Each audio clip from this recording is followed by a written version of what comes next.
This is not the outcome we wanted or we worked so hard for, and I'm sorry that we did not win this election for the values we share and the vision we hold for our country. After a long, turbulent campaign, Hillary Clinton lost her bid to become the first female president of the United States to challenger Donald Trump. To her millions of supporters, Clinton brought a deep knowledge of the issues and a grace under pressure in the rough-and-tumble, male-dominated world of American politics.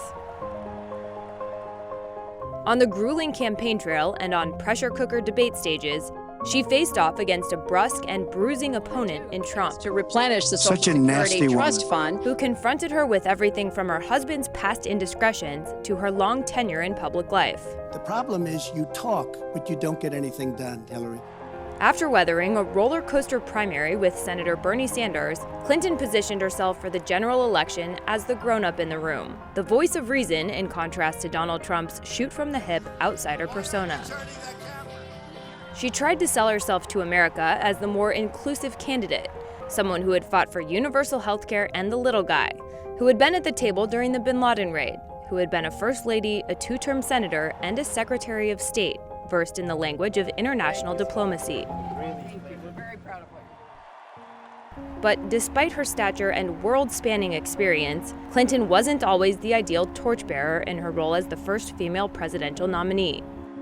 She came into the 2016 race burdened by two big scandals. She was being investigated by the FBI for her work emails. There is no case here. And a shadow hung over her husband's namesake foundation over whether it curried favor with world leaders. In the end, Mrs. Clinton was bested by an opponent who was able to win traditionally Democratic states like Wisconsin and Pennsylvania by appealing to predominantly white working-class voters who didn't trust Clinton as a change agent or as the person who could bring back jobs from overseas.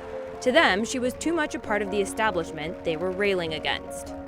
Still, in her two runs for the presidency, Clinton has put an entirely new face on politics in Washington, D.C. and the country at large by mastering the details and going toe-to-toe with the toughest in the business. Her trailblazing path didn't end up running to the White House, but to her admirers and foes alike, it has reshaped a nation, its politics, and its people. I know we have still not shattered that highest and hardest glass ceiling, but someday someone will, and hopefully sooner than we might think right now.